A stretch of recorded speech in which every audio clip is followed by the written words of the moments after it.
Est-ce que vous connaissez l'histoire du chat Oscar? Il s'agit d'un chat qui vit dans un hôpital de la ville de Providence aux États-Unis. Lorsque Oscar vient se blottir contre un patient, ce dernier a de fortes chances de passer de vie à trépas.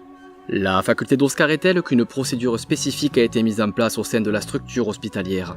Ainsi, lorsque le chat reste trop longtemps auprès d'un patient, le corps médical appelle sans tarder la famille. Savez-vous toutefois qu'il existerait une créature capable de prédire la mort à plus grande échelle? Bienvenue à toutes et à tous dans Parenthèse Mystérieuse, nous allons parler du Mothman.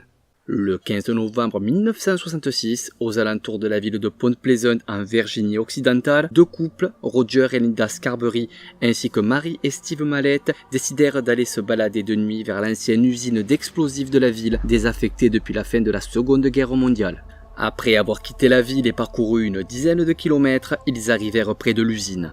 Ils n'eurent pas le temps de profiter bien longtemps de la balade nocturne. En effet, tous les quatre aperçurent au loin, près d'un ancien réservoir de l'usine désaffectée, une forme humanoïde d'environ 2 mètres de haut, possédant une paire d'ailes et 2 yeux rouges très lumineux. Pris de panique, les deux couples se ruèrent dans leur voiture et prirent la fuite à toute vitesse. Pensant le danger écarté, ils ralentirent après avoir parcouru quelques kilomètres. Mais une mauvaise surprise les attendait un peu plus loin. La créature se tenait en effet sur le côté de la route, à quelques mètres de là. Selon les dires de Roger, une fois dépassée par le véhicule, la créature déplia sa paire d'ailes et prit en chasse la voiture dans laquelle se trouvaient les deux couples. Il affirma avoir dépassé les 150 km/h, mais rien n'y faisait. La créature ailée était toujours à leur poursuite. Après de longues minutes de course-poursuite, la voiture arriva aux alentours de Point Pleasant. La créature rebroussa à leur chemin. Sans perdre une seconde, les deux couples se rendirent au palais de justice du comté de Mason pour rencontrer le shérif. Ils racontèrent alors l'intégralité de leur rencontre avec la créature, de la découverte à l'usine à la course-poursuite sur la route 62. Suite à la déposition du couple, le shérif se rendit sur les lieux, mais il n'y avait plus aucune trace de la créature. Dès le lendemain, une conférence de presse fut organisée devant les journalistes. Ils interrogèrent alors le shérif qui raconta « Je connais ces jeunes depuis de nombreuses années.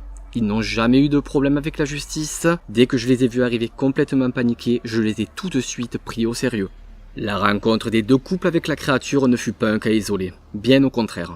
Le soir qui suivit la conférence de presse, la police de Point Pleasant reçut un appel d'un dénommé Ralph Wamsley. Il semblait vraiment affolé et expliqua qu'une créature de grande taille avec de grands yeux rouges se trouvait devant sa fenêtre. Il raconta que lui et une bonne amie, une dénommée Marcella Bennett, rendaient une visite surprise à un couple d'amis qui habitait non loin de l'ancienne usine d'explosifs.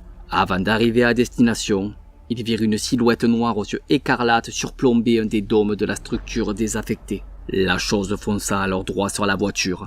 Il s'ensuivit là aussi une accélération pour pouvoir échapper à la créature ailée. Une fois garés devant la maison du couple d'amis, ils descendirent de la voiture sans perdre la moindre seconde alors que la créature se posait derrière le véhicule. Pris de terreur, Marcella et Ralph se réfugièrent à l'intérieur de la maison du couple d'amis où ils furent recueillis par les enfants de ce dernier.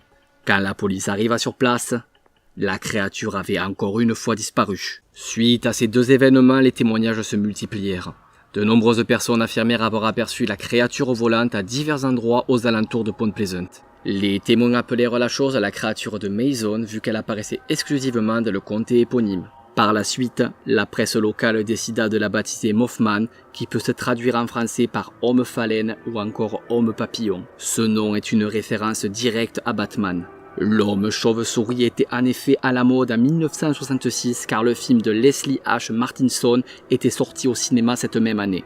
Aussi, je ne relaterai pas dans cette vidéo tous les témoignages impliquant le Mothman. Et croyez-moi, il y en a énormément. Je pense que beaucoup sont des inventions liées à la visite d'un écrivain américain célèbre, John Keel, à Point Pleasant au moment des faits. En effet, dès son arrivée à Point Pleasant, Keel commença à rassembler des informations sur la créature dans le but d'écrire un livre. Afin d'apparaître dans le bouquin de Keel, de nombreuses personnes ont pu inventer leur rencontre avec le Mothman. Keel sortira son livre intitulé The Mothman Prophecies en 1975.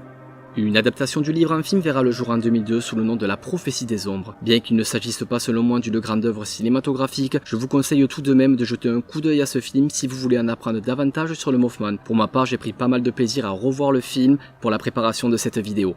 Une chose est cependant certaine, malgré l'avalanche de témoignages portant sur le Mothman, aucun humain n'a été blessé de près comme de loin par ce dernier. Certains témoignages font cependant mention de bétail mutilé et dévoré ou encore d'animaux de compagnie qui disparaissaient du jour au lendemain. Ces événements ont commencé peu avant la première rencontre entre les deux couples et la créature. Alors, est-ce que le Mothman se nourrissait d'animaux et non pas de viande humaine? Dans quel but la créature a approché les deux couples à l'usine? Pourquoi s'être donné tant de mal à poursuivre un véhicule lancé à toute vitesse si ce n'était pour se nourrir? Un animal sauvage n'agit pas comme ça normalement. À la rigueur pour défendre son territoire, et encore.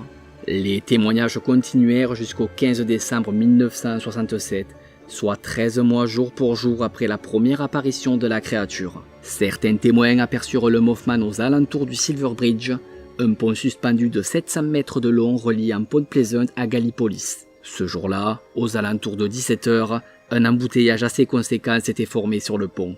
Au trafic habituel à cette tranche horaire s'ajoutaient les déplacements liés aux achats de Noël.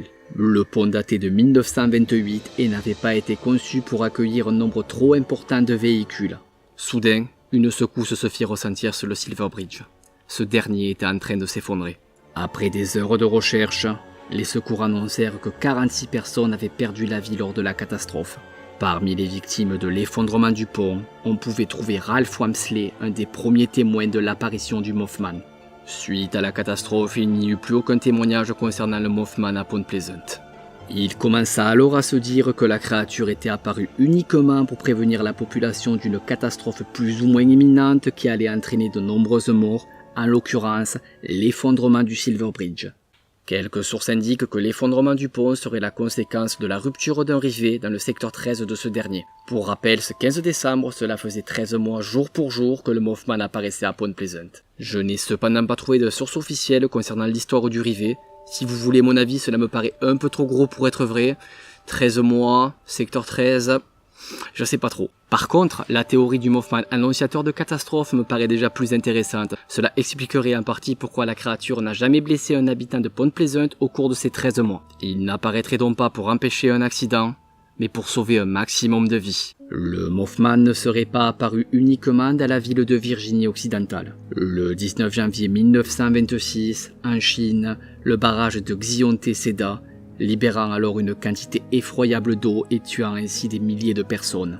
Avant l'accident, de nombreux paysans racontèrent qu'ils avaient aperçu une sorte d'homme dragon noir à proximité du barrage. Autre exemple notable, en avril 1986, en Ukraine, des ouvriers d'une centrale nucléaire aperçurent à plusieurs reprises une créature noire, pourvue d'ailes et possédant des yeux rouges aux alentours de leur lieu de travail. Le 26 avril 1986, la centrale de Tchernobyl explosa, tuant sur le coup de nombreux ouvriers, sans oublier ceux qui décédèrent quelque temps plus tard du fait des radiations. Les témoignages connus les plus récents datent de 2001 à New York, peu avant l'attentat du World Trade Center. Alors, le Mothman, pure invention ou véritable annonciateur de la mort? Certains sceptiques ont rapidement fait le rapprochement entre le Mothman et un volatile, la grue des dunes, qui vit justement dans les environs de Point Pleasant. L'oiseau peut en effet atteindre une taille impressionnante. Quant aux yeux rouges, il serait la conséquence du reflet d'une forte lumière, en l'occurrence les feux de la voiture.